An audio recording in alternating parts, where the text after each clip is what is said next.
What is an underpinning theory? Choosing underpinning theories for your research framework. An underpinning theory is the foundational lens that helps explain why relationships exist between variables in a study. It provides the logic behind your framework and ensures that your research is not merely descriptive but also explanatory. Rather than simply showing that variables are related, theory helps explain the mechanism behind that relationship. In short, a strong theory forms the intellectual backbone of your research design. Step 1. Identify your core constructs. The first step in selecting an underpinning theory is to clearly identify your core constructs or variables. Begin by defining your independent and dependent variables as specifically as possible. Then describe the relationship you expect between them using simple language.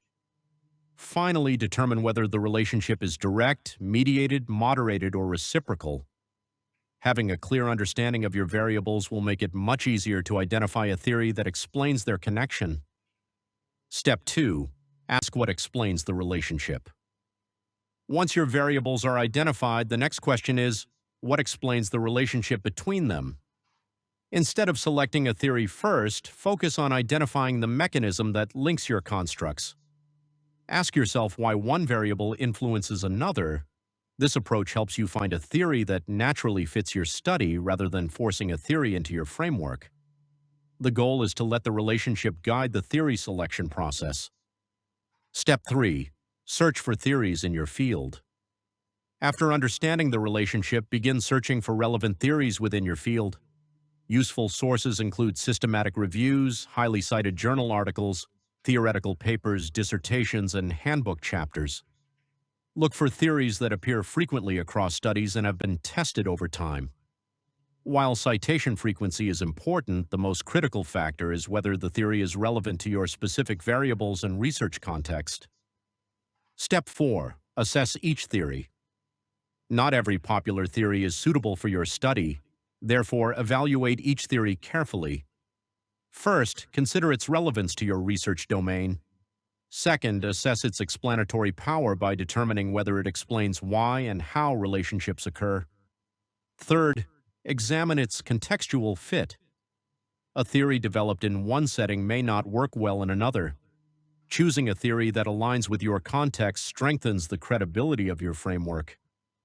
Worked example: remote work and employee well-being. Let's look at an example. Suppose a researcher wants to study the effect of remote work on employee well-being. Job demands. Resources theory explains how work demands and available resources influence employee outcomes. Social exchange theory focuses on reciprocity between employers and employees. Self-determination theory explains how autonomy, competence, and relatedness affect motivation and well-being. Each theory provides a different perspective on the same relationship. Step 5. Discuss each theory systematically. Once a theory is selected, it should be discussed systematically. Begin by explaining its origin and development. Next, describe its main assumptions and key constructs. Then demonstrate how the theory fits your research context and variables. Finally, explain how the theory supports your hypotheses or propositions. This structured discussion helps establish a strong theoretical foundation and demonstrates scholarly rigor. Step 6. Justify your theoretical choice. Selecting a theory is not enough. You must also justify your choice. Explain why the theory is suitable for your specific variables and context. Show how it has been applied in previous studies and discuss why alternative theories were not chosen. A strong justification demonstrates that your theoretical choice is deliberate, evidence-based, and aligned with your research objectives. Common mistakes to avoid. There are several common mistakes researchers should avoid. One is including a theory simply because it is required in a thesis template. Another is choosing a famous theory without considering whether it truly fits the research problem. Researchers should also avoid using too many unrelated theories, which can create confusion. Finally, do not merely describe a theory, clearly show how it supports your framework and hypotheses. How many theories is too many? Many researchers ask how many theories should be included in a framework. In most cases, 1 to 3 theories are sufficient.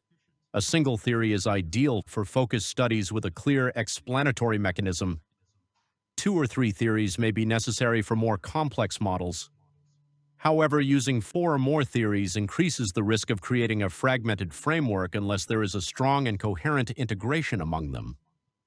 Takeaway: Before finalizing your framework, evaluate your chosen theory using 4 important tests. First, does it explain the relationships in your model? Second, does it align with your variables? Third, does it strengthen the overall framework? And fourth, can it help interpret your findings? If the answer is yes to all 4 questions, then you have likely selected a strong underpinning theory. Remember, a well-chosen theory transforms a good study into a meaningful scholarly contribution. what is an underpinning